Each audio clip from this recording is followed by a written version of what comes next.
Llevas todo el año con tus inversiones en negativo, viendo números rojos en la cuenta de tu broker y ahora no paras de ver noticias que hablan de una posible recesión económica. No te asustes y no le des todavía al botón de vender en pánico, porque quizás estás delante de una magnífica oportunidad de compra que te puede hacer muy rico en los próximos años. Vamos a verlo.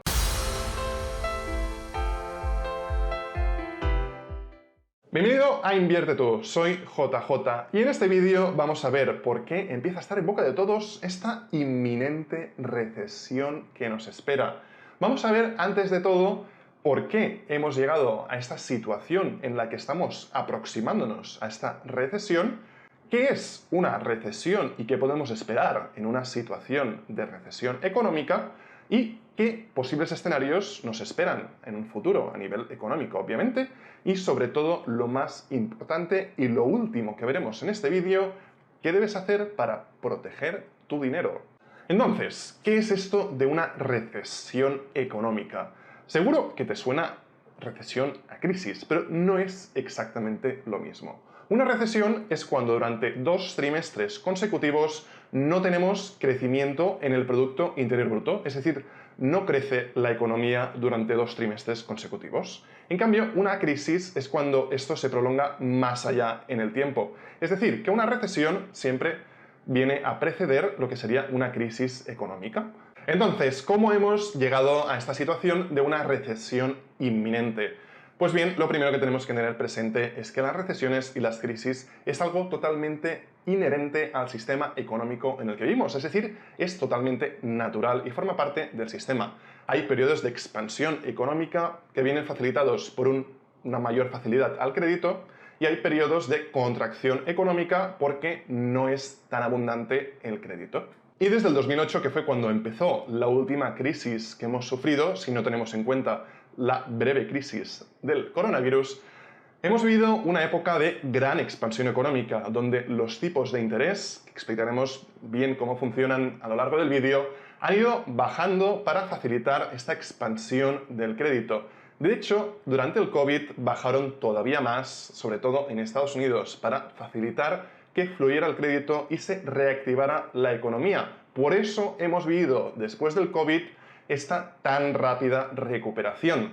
Pero después de tantos años de expansión económica, es inevitable que venga una época de contracción económica. Por eso es seguro que en los próximos meses o años, es imposible determinar con exactitud cuándo va a suceder, vamos a entrar en recesión. Pueden existir diferentes tipos de recesiones económicas en función de cuál sea el detonante de la recesión o de la crisis y de cómo se comporte la recesión, es decir, si acaba siendo deflacionaria, si acaba siendo inflacionaria, etc. No vamos a entrar en mucho detalle sobre todos los tipos y vamos a ir al grano. Vamos a ver cuál es probablemente el factor que nos va a hacer entrar en recesión, que seguramente ya lo tienes en la cabeza, la inflación. Porque llevamos durante todo el último año con la palabra inflación, inflación, inflación en las noticias y aquí también en el canal de YouTube. Que por cierto, si no estás suscrito, suscríbete porque llevamos mucho tiempo, de hecho desde que se creó el canal, hablando de la inflación que ha acabado en boca de todos. Entonces, ¿cuál es la relación entre la inflación y una recesión? Porque a primera vista no tenemos por qué entender esta vinculación entre las dos cosas. Vamos a explicarlo ahora, para que lo entiendas bien claro. Cuando tenemos mucha inflación en la economía, esto acaba perjudicándonos a todos. De hecho, esto ya lo estamos viendo todos, que nos está subiendo el precio de la gasolina, del producto del supermercado, etc. Y lo estamos sufriendo en nuestras propias carnes. Entonces, los gobiernos y los bancos centrales acaban tomando medidas drásticas contra este aumento tan rápido de la inflación, que acaba siendo meterle el freno de mano a la economía. Es decir, ¿qué hay que hacer para parar la inflación? Lo que hay que hacer es evitar que la gente gaste con tanta facilidad. De este modo consigues que la demanda de los productos que consumimos baje y en consecuencia que se equilibre esta relación entre la oferta y la demanda, que es lo que nos acaba provocando esta inflación. ¿Cómo consiguen esto los bancos centrales? Pues subiendo los tipos de interés. Si suben los tipos de interés, lo que hacen es que la gente gaste menos, porque vamos a pasar de tener un dinero disponible para gastar que lo tendremos que gastar en pagar mucho más por la hipoteca, ya que nos estará subiendo el Euribor. Las empresas que tienen, todas las empresas al final, usan el crédito como forma de financiación, les va a costar mucho más financiarse, por lo que van a disminuir sus posibles beneficios. Y todo esto acaba entrando en bucle en la economía y acaba repercutiendo en el hecho de que la gente tiene a su disposición menos dinero que gastar, lo que acaba reduciendo esta inflación y, a la vez, enfriando la economía. Cuando enfriamos la economía, acabamos en recesión y podemos llegar a entrar en crisis. Entonces, estamos en una situación, como ves, muy delicada, porque es o tener mucha inflación o tener recesión / crisis. Y los bancos centrales tienen que encontrar el equilibrio entre este exceso de inflación y el hecho de no entrar en recesión / crisis, que al final acaba siendo inevitable en la mayoría de los casos, sobre todo después de un periodo de tanta expansión económica como hemos vivido durante los últimos años y en la que se ha facilitado muchísimo el crédito y los niveles de endeudamiento de los estados, etcétera, son bastante altos. Y ahora estamos en este punto en el que Estados Unidos ya ha empezado a subir los tipos de interés y Europa ya ha dicho que los va a subir. Es decir, estamos empezando a tirar del freno de mano de la economía, lo que nos empieza a dar estos primeros signos de que asoma una recesión económica, porque nos está disminuyendo el crecimiento económico por culpa de este freno de mano que están echando los bancos centrales para frenar la inflación. Esta es la situación actual y por eso vemos tantos artículos que nos hablan de esta inminente recesión.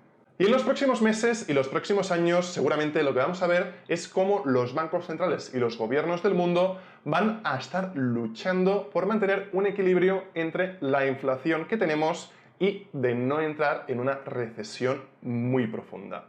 Al final, como decíamos antes, es inevitable entrar en esta recesión, pero según lo rápido que tiren de este freno de mano, es decir, si nos suben los tipos de interés muy rápido o más progresivamente, van a enfriar muy rápidamente o no la economía. Es decir, van a ir subiendo poco a poco los tipos de interés para encontrar este balance entre frenar un poco la inflación y que no se pasen con este enfriamiento de la economía.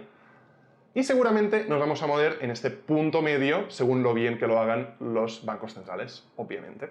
Y mira el siguiente artículo de Ray Dalio lo que dice. En los próximos años, la mayoría de la gente va a acabar perdiendo casi todo su dinero. Y como nosotros, los que estamos en este canal, no queremos que esto nos pase a nosotros, vamos a entender cuál va a ser la situación económica a la que nos enfrentamos. Como hemos estado explicando hasta ahora, ya entendemos un poco por qué se va a producir esta recesión. Y lo que decíamos antes, de este punto medio entre inflación y estancamiento económico, tiene un nombre, que es lo que vamos a empezar a escuchar seguramente en los periódicos durante los próximos meses. Estanflación en castellano o en inglés, stagflation. Esto consiste básicamente en un estancamiento de la economía, pero con una inflación que se mantiene en unos niveles elevados.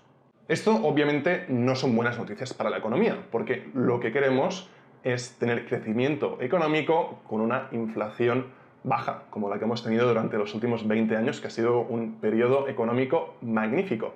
Pero seguramente no va a ser así por las razones que hemos expuesto anteriormente. Así que si entendemos bien este futuro escenario económico de la estanflación, podemos proteger nuestro dinero y tomar las acciones a nivel de inversiones adecuadas para no acabar perdiéndolo todo. Entonces, si te estás preguntando, JJ, ¿tengo que vender todos mis activos para protegerme de este escenario de la estanflación, que es algo totalmente desconocido para mí y que me da pánico? Vamos a ver qué tienes que hacer. Lo primero que tenemos que tener presente es que en la estanflación, como bien dice su palabra, vamos a tener una inflación elevada persistente durante los próximos años. Y tienes que tener esto muy en cuenta a la hora de gestionar tus inversiones y tus finanzas personales. Es por eso que ni se te ocurra vender todos tus activos y dejarlos en el banco en efectivo. Porque esto lo que va a acabar haciendo es que se devalúen todos tus ahorros y acabes con prácticamente nada de dinero en tu cuenta. Entonces, ¿qué tienes que hacer? Porque llevamos viendo desde principios de año que las bolsas están cayendo y es entendible que entres en pánico. Lo primero que tienes que hacer es mantener la calma, porque manteniendo la calma vas a tomar muchas mejores decisiones y vas a ser capaz de estar por encima de los demás que van a acabar tomando decisiones precipitadas, porque es muy habitual que la gente entre en pánico cuando se empiezan a ver los mercados en rojo y todo el mundo le da al botón de vender a la vez. Si tú eres capaz de mantener esta calma, vas a ser capaz de hacer lo que hace gente como Warren Buffett, que acaba comprando en el momento de más pesimismo económico, es decir, cuando todo está más barato. Esto acaba siendo básicamente como irte de rebajas. Cuando caen todas las bolsas mundiales, si tienes algo de liquidez, es el momento de empezar a comprarlo todo. Porque son rebajas, estás comprando todo a un descuento muy apetecible que va a hacer que en el futuro ganes mucho más dinero que la mayoría de la población. Y si vemos lo que está haciendo gente de renombre como Ray Dalio, están moviendo gran parte de sus inversiones a sectores que van a hacerlo muy bien en épocas de alta inflación. Es por eso que debes tener parte de tu cartera centrada en el sector materias primas, que acaba siendo el sector que mejor lo hace en una época inflacionaria. De hecho, ya hemos visto cómo si hubieses comprado petróleo o gasolina, hubieses duplicado prácticamente tu dinero en el último año. Esto recordemos que lo puedes hacer a base de futuros, que es un instrumento financiero. Pero no hace falta entrar en cosas tan complejas como los futuros. Tienes instrumentos bursátiles muy sencillos que cualquier persona puede entender cómo funcionan y hemos explicado en vídeos anteriores de este canal. Que si no estás suscrito todavía, suscríbete porque ya te estás perdiendo vídeos como los que hemos hecho anteriormente, vídeos como los que hemos hecho anteriormente, que te explicamos cómo construir una cartera de inversión muy bien equilibrada con materias primas usando ETFs o fondos indexados.